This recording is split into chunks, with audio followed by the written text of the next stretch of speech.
Bring them swords, sleeping!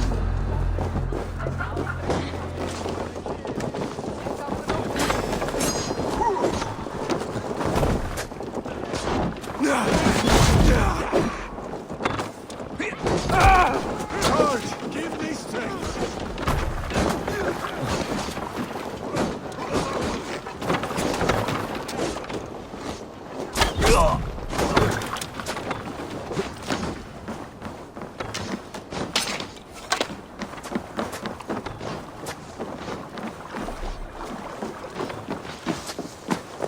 Odin, take you!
What a joke!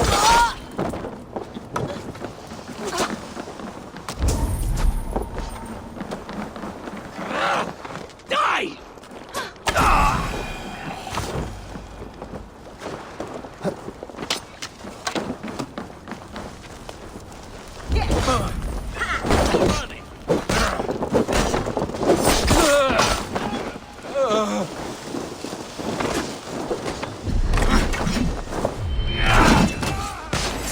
Guts out!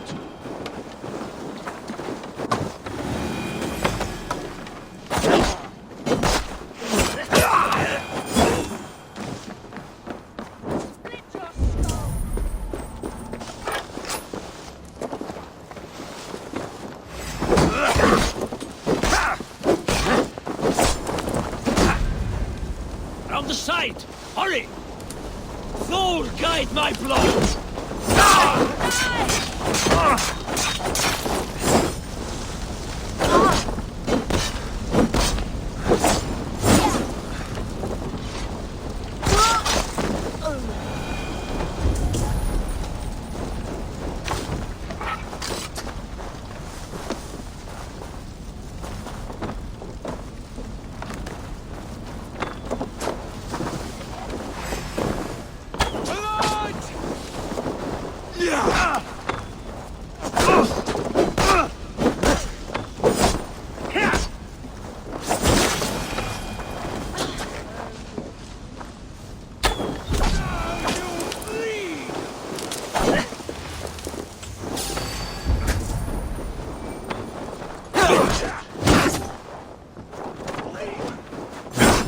Blood!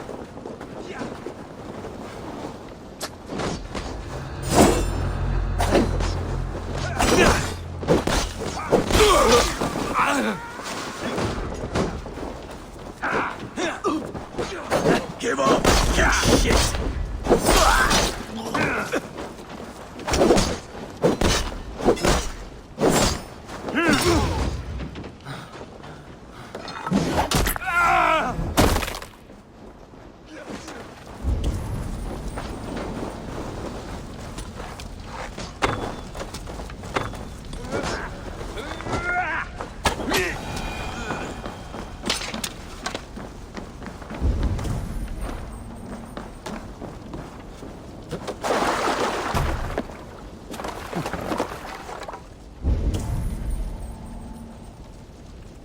Don't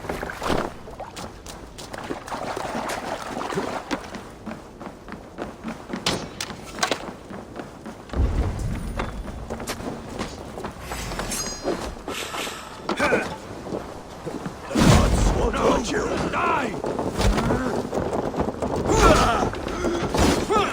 Let's bleed you.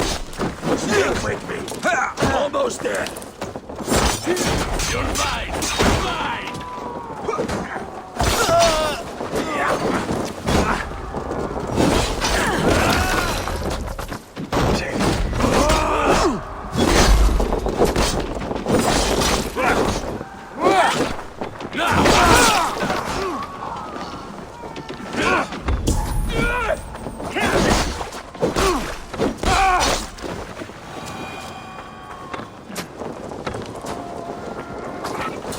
Like the gods! Die! We have what we came for. Let's go.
can't raise the sail yet. Strike up a tune.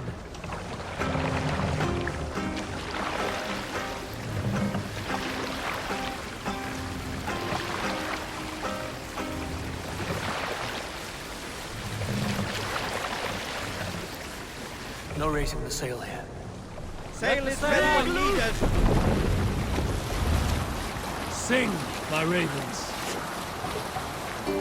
Who will share a tale?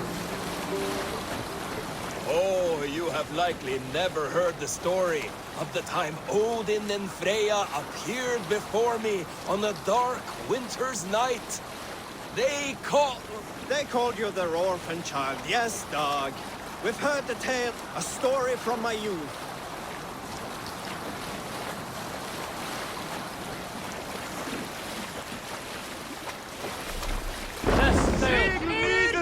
Stop that!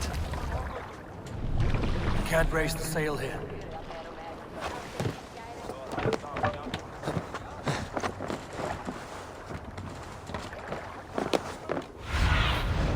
Be my eyes, Sunan.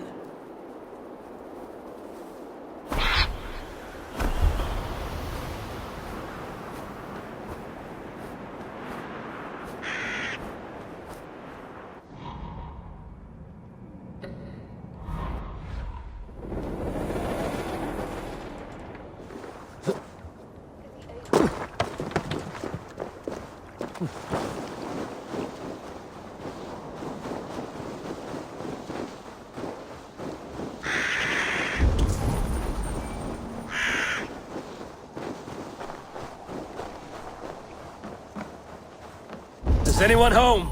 This is not a natural quiet. It's as if a curse has befallen this place. Ormir and Ymir. Wonder where they've gone.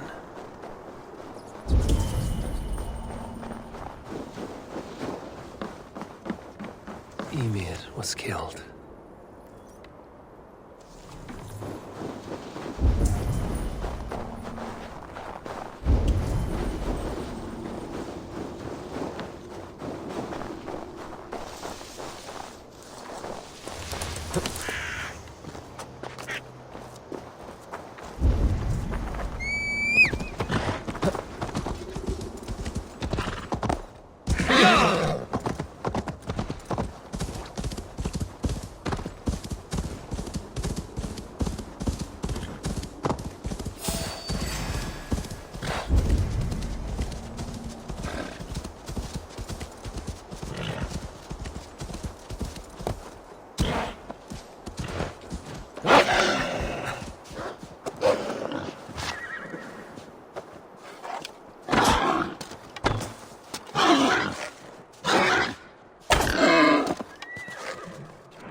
One who wanders widely and has traveled far will learn the scope of mankind's nature and discover common sense.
Eivor, the wind favors us. We should set sail without delay.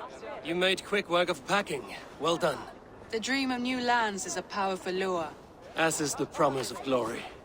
But the act of leaving so beloved a home, there's a sadness to it. Having doubts? No, not at all. The die is cast. Then let fate guide our journey. Are you ready? I'm ready. Let us take to the water and leave unbothered while we have the chance. That chance is past. Look! Fate flies on swifter wings than we. King Harald's banner.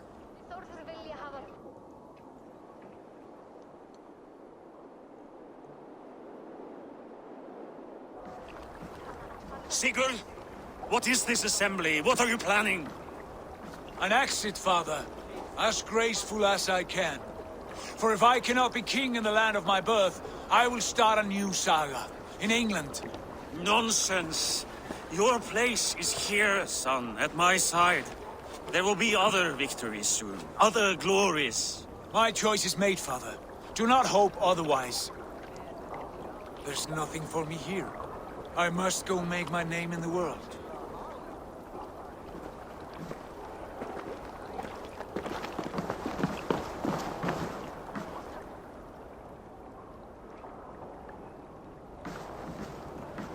And you have plundered Fornburg's resources, I see. You leave nothing behind but your honor. You left me no choice. I entered the Alving a prince. I left the son of a Jarl. There are always choices, Sigurd. I will not stand between you and yours, but I do not accept it. 17 winters ago, I opened my door to you, Eivor. And now, your only thanks is to rob me? I should have left you to the wolves.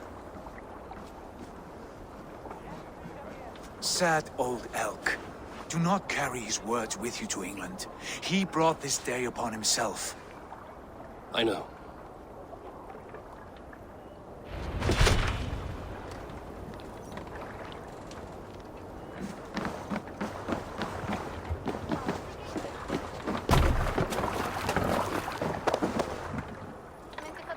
The time for tears is over, you weeping sacks of wool!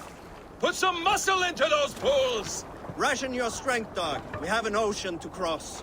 All right, you lazy backrout. Sigurd, what's our course? The sons of Ragnar established a settlement near the coast.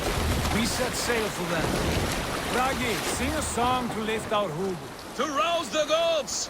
Inspire a mighty fart from Thor to speed us on our way! An ocean lies before us, Eivor. And on its far side, a new kingdom awaits. You know England well from your travels. I spent a season in their kingdom of Mercia, a temperate land, lush and wild. By now, the sons of Ragnar will have claimed its heart. Do we mean to join their army? They will join ours. In time, all of England will know of Raven Clan and the glory we brought to that fractured land. So to England! Glory and destiny! To England! To England! For Valhalla!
In a lecture at the University of Cambridge, Dr. Sirka told a worried audience that scientists have few answers for them. Since the mass coronal ejection of 2012, the strength of the Earth's magnetic field has increased by a factor of 50,000. This has resulted in huge disturbances in radio and satellite communications, dangerous bands of radiation around the poles, and as we can all see from our window, an aurora borealis that never burns away. Unfortunately, we are stumped as to why this is happening, and if we cannot find an answer soon, it may change the way we live, the way we communicate, even the way we evolve, forever. Dr. Sirka went on to say, Bought you more electrolytes? Oh, new and improved citrus flavor. Thanks, Sean.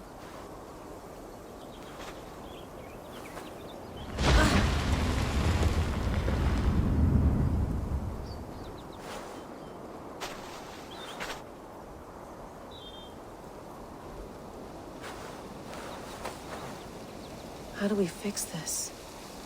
How are you the key to everything?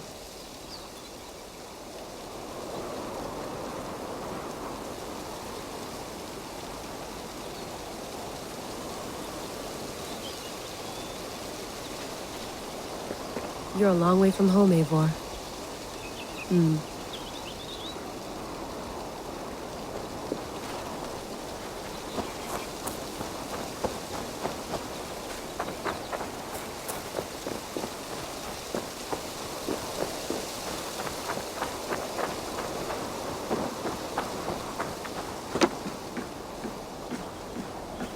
love to play around, but I have bigger things on my mind.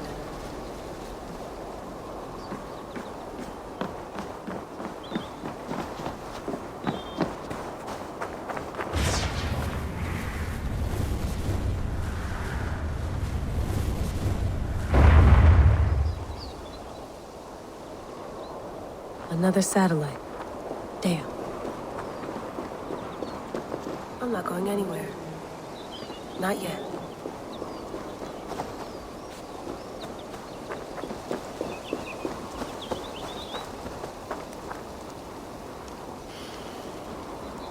I should do this more often. Relaxing.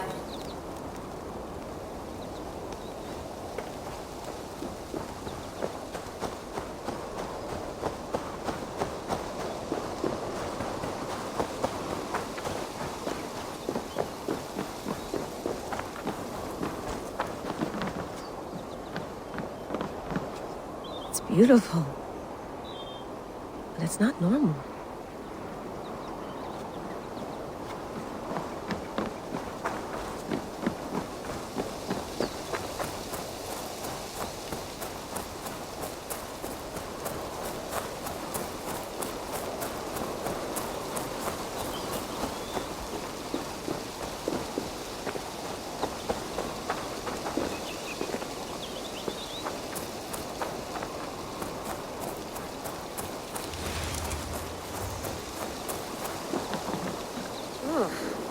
I'd rather walk into town than use this.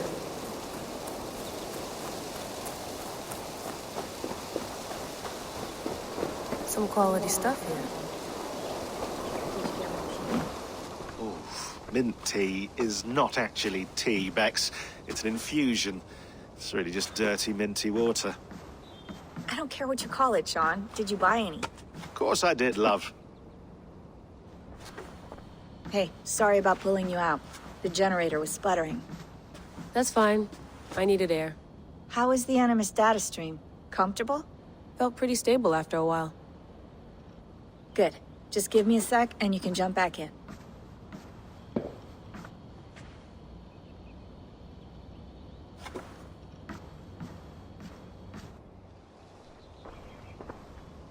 Another satellite came down. Did you see? I did. One of Abstergo's. That's good. Well, most of North America just lost its GPS service, so depends what you mean by good, really. Right. Even when we win, we lose. Okay, we're all set. Whenever you're ready, you can jump back in.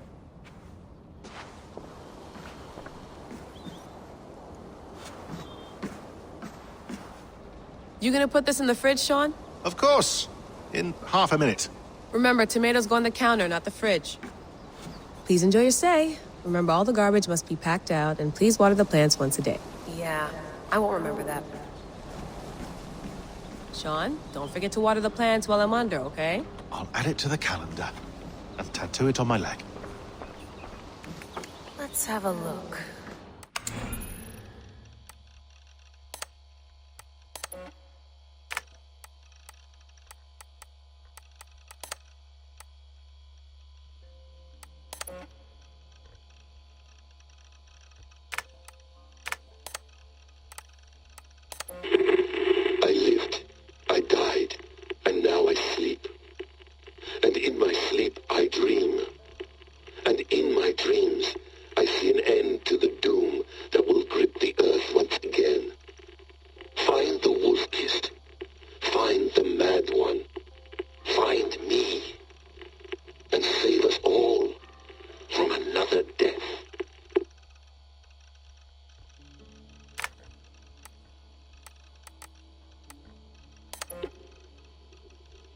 No, come on, Sean. Turn that thing off. Oh, hold on. I like what you said there. I want to get this for posterity. Say it again, nice and loud. Seriously? Sure, come on. If nothing else, it'll give me leverage with your old man. Ah, that's your angle. Nice. What I said was, I wish I hadn't been born into the Assassins. I wish I had chosen this life. Is that good enough? Sure, but why is that? Because choice is the central idea of our creed. It underpins everything, right? It's about free will. It's about seeing the evidence before you and saying, yes, this is what I want, or no, this isn't for me. But when you're born into a group like this, or any other, like I was, you get mixed signals. You get told over and over again, this is what we believe. These are the rules. This is reality. No deviation. And if you question it, oh, they look at you like you killed a puppy. That's hardly free will. It's a weird irony when free will is your central belief, but nobody wants you to believe otherwise. I don't know how to say it exactly, but I always thought there was something self-destructive about our creed. If free will is the most important moral guidepost we have, we should be free to ignore it. To choose submission, for example. You know what I mean? Like, we should be free to side with the Templars. If it's really my choice, I could do that. Right. It's almost self-refuting. A democracy could democratically elect a dictator or choose to get rid of democracy altogether. Within our creed is the seed of its own destruction. That's what makes it powerful, I think. And fragile. Right. The more freedom you have, the more risky it is, you know? Anyway, my dad has mellowed over the years, but he was strict when we lived on the farm. He ran a tight ship. I never got the impression that I was free to choose my path forward.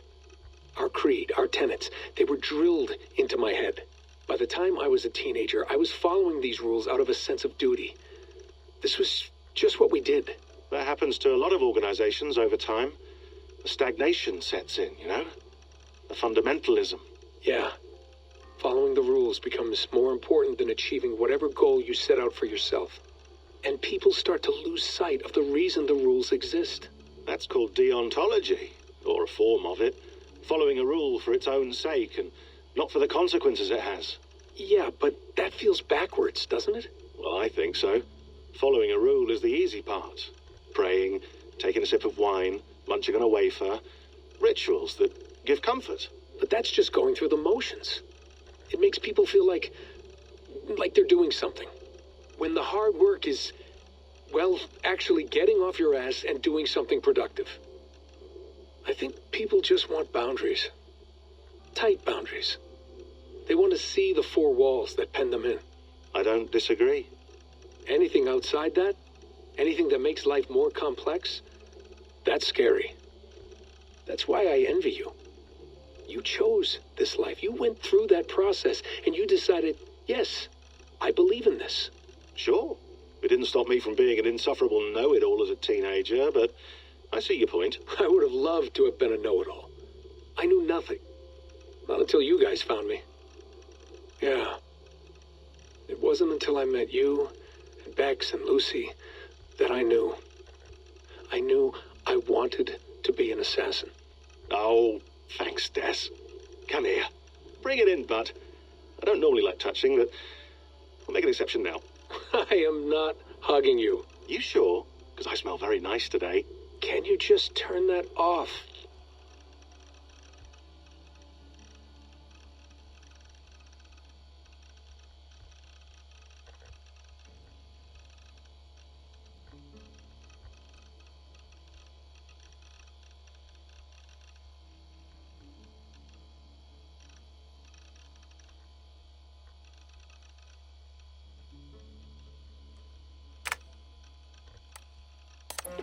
Hold on, I'll just set this here. Do you guys record everything we talk about? Not everything, but you've been using the Animus so much, I thought this was a good chance to learn some things about prolonged exposure. So I'm your guinea pig? No, my guinea pigs are all dead. The Animus was too much for them to handle. Cute. Can I ask you about the bleeding effect? Any recent flashes? Any memories resurfacing? Yeah, the usual things. Ghost images of Altair and Ezio a few times a day. Nothing intrusive, just brief moments.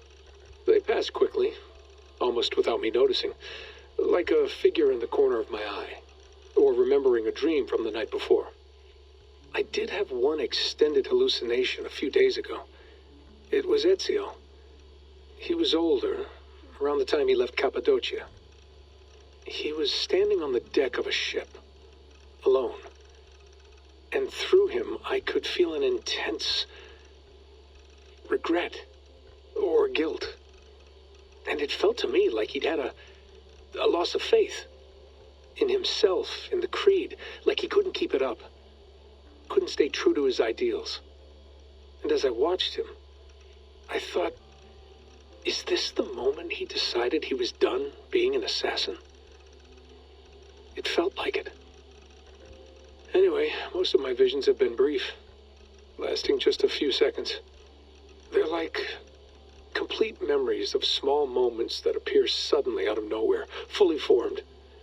It's a strange feeling. Okay. Anything else? I'm starting to see Connor now, too. Though I hear his voice more often than I see him. I'm sure that will change. Oh, yeah, and yesterday, just before bed, I had a memory of being on a beach in the Caribbean with a bunch of sailors. Or maybe they were pirates. I don't know. No idea. Huh. We'll look into that. And how do you feel in general? In general? Well, I feel older, for one. Much older. And it's strangely comforting. I'm collecting the memories and skills and thoughts of so many people. I feel like I've lived a few hundred years or more. Is it possible that if I do this for too long, it'll push my own memories aside? That I'll be everyone but myself after a while? It's possible. That's called identity substitution. It's happened before, but it's rare. And someone with your background shouldn't need to worry. My background? You mean someone with my genes? My abilities? You have Isu DNA, and that lets you see things and do things and withstand traumas that other people can't. And I can suffer in ways that others can't. That's not something to be proud of. You mean the apple? Yeah. It has a pull, Bex. It tugs at my brain. It talks to me. Teases me. Drives me mad. And what I did to Lucy... God damn it. Nothing is worth the damage I did. The pain I caused. I know. But you're special. That's the point. I'm not special, Bex. I'm lucky. That's all. I understand. We're assassins. It's our creed that makes us different, not our genes, not our blood. Anyone can join us. That's true. But let's leave that aside for a second. What I want to know is, have you ever had any Isu memories resurface? Isu memories? I don't think so. I can't even begin to imagine what that would feel like. I think you'd know if you did. Maybe one day. We might be able to induce something. Jesus, let's fix the world first, okay? Before we start digging up my ancient ancestors. Deal. With my luck, I'll be related to some third-rate Isu like Sisyphus or something. Way to aim high, buddy. Hey, you gotta.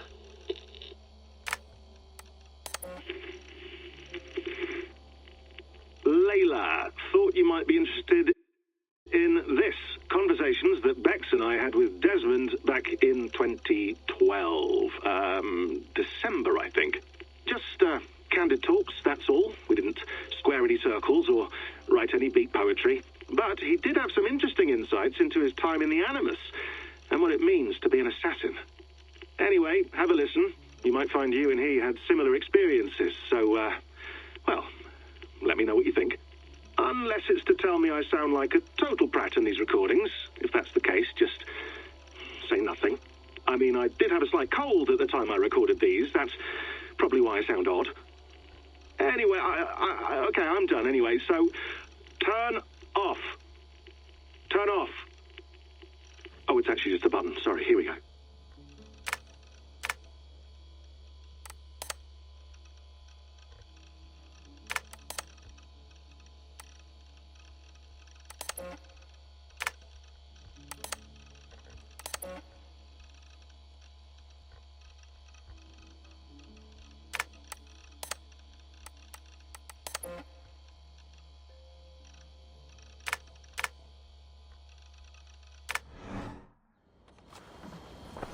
That's quite nice. Soothing. You mind if I put some music on? Go for it. Cool.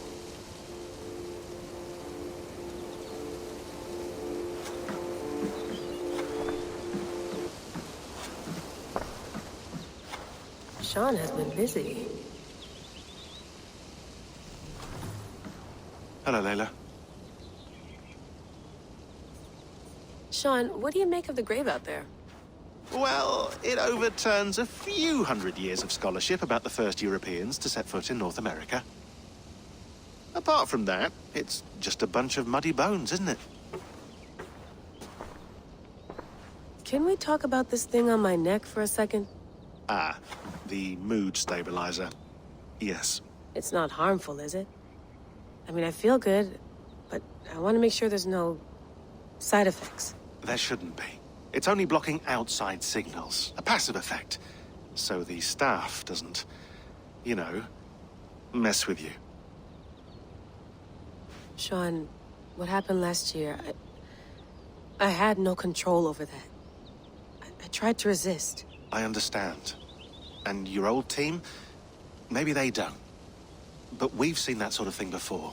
Still, if you want to work with us and get to the bottom of why the world is about to end for the second time in 8 years, then you wear that thing until we say otherwise.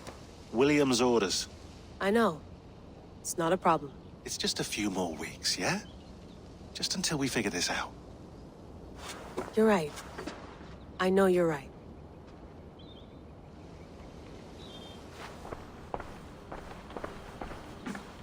I went through hell to bring you here. It had better be worth it.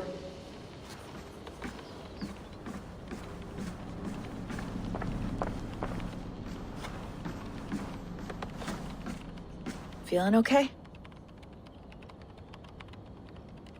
Better.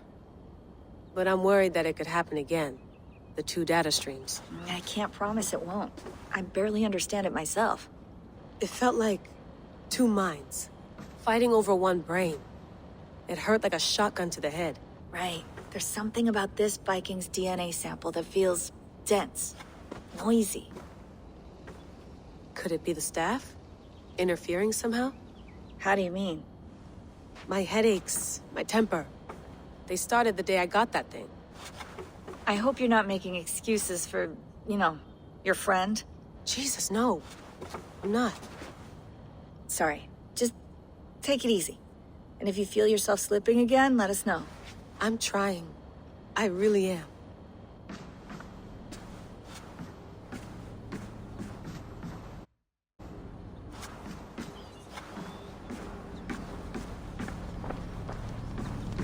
Be nice to sleep in a real bed when this is over.